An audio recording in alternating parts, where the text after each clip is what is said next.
អរុនសួស្តីពុកម៉ែបងប្អូនទាំងអស់គ្នាស្វាគមន៍សាជាថ្មីមកជួបយាយយើង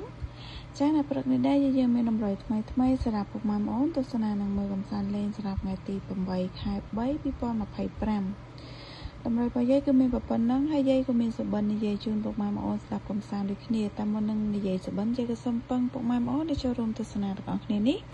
កុំភ្លេចជួយចុចពាក្យ like ជាវ subscribe ឬបណ្ដឹងឲ្យ channel យាយម្នាក់មួយផងបងប្អូនណាដើម្បីទទួលបានវីដេអូក្រោយៗចាឬក៏ចង់បានតម្រុយតាមមកក៏កុំភ្លេចចុច link ដែលយាយផតម្រុយហ្នឹងណាចា link នៅខាងលើហ្នឹងចង់មើលតម្រុយប្រចាំម៉ោងណាបងប្អូនហ្នឹងហើយតាអញ្ចឹងពុកម៉ែបងប្អូនចូលមកស្ដាប់សុបិនយាយយប់មិញនេះយាយសុបិនឃើញចាមនុស្សប្រុសស្រីស្រឡាញ់គ្នាចាស្រឡាញ់គ្នា take care គ្នាចាមើលថែគ្នាអីចឹងណាហ្នឹងហើយឲ្យឃើញកាន់ដៃគ្នាដើរចាកាន់ដៃគ្នាដើរឃើញស្រឡាញ់គ្នា2នាក់ហ្នឹងឃើញតែ2នាក់ហ្នឹងទេចាអញ្ចឹងយាយក៏កាត់យក78 79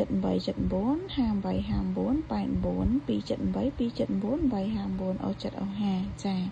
អញ្ចឹងពុកម៉ែបងប្អូនចេះកាត់លេខអីក៏យកតាមហ្នឹងទៅណាចាយាយអត់យក789ទេចាយាយកាត់យកប៉ុណ្ណឹងពុកម៉ែបងប្អូនចេះកាត់លេខអីក៏យកតាមហ្នឹងទៅហើយក៏ជូនពរណាហេងសំណាងល្អទាំងអស់គ្នាចាអញ្ចឹងវីដេអូយាយក៏មានតែប៉ុណ្្នឹងទេជួបគ្នានៅវីដេអូក្រោយបាយ